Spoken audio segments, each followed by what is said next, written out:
মধুখালীতে ভয়াবহ অগ্নিকাণ্ডের ঘটনায় সর্বশান্ত ডেকোরেটর ব্যবসায়ী। ফরিদপুরের মধুখালীতে ভয়াবহ অগ্নিকাণ্ডের ঘটনায় লিটন ডেকোরেটরের গুদামঘর সহ সব মালামাল পুড়ে ভস্মীভূত হয়ে গেছে। 24 জুন 2026 বুধবার দিবাগত রাত আনুমানিক 1:15টার দিকে মধুখালী ওমর আলী সড়কে থানার সামনে চন্দনা নদীর পার সংলগ্ন এলাকায় এই অগ্নিকাণ্ডের ঘটনা ঘটে। খবর পেয়ে মধুখালী ফায়ার সার্ভিসের একটি ইউনিট প্রায় 1.5 ঘন্টার চেষ্টায় আগুন নিয়ন্ত্রণে আনে।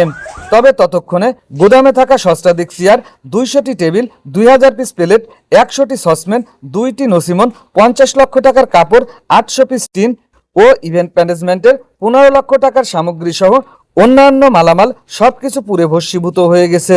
ডেকোরেটরের মালিক ও সাবেক পৌর কাউন্সিলর আনিসুর রহমান লিটন দাবি করেন, এতে তার প্রায় 1 কোটি টাকার ক্ষতি হয়েছে।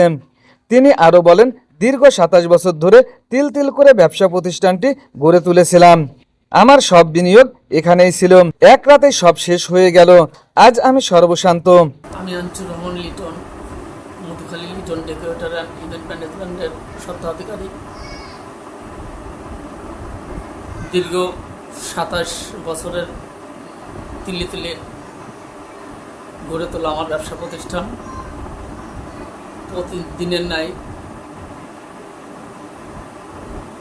আমার কর্মচারী সন্ধ্যা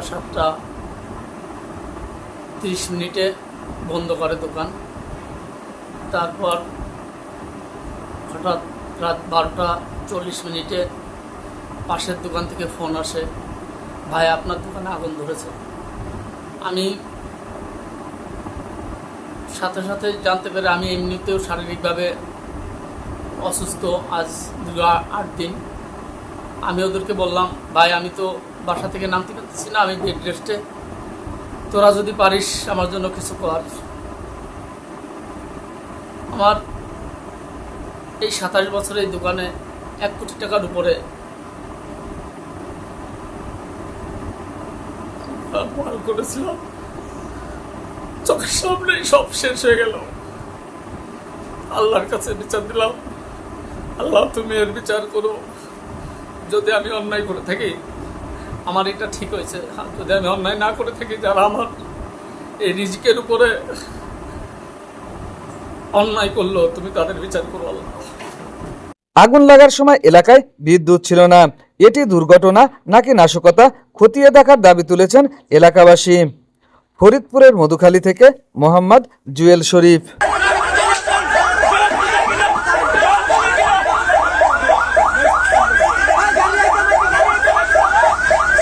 শুকতারা টিভি 24, সকল খবর সবার আগে।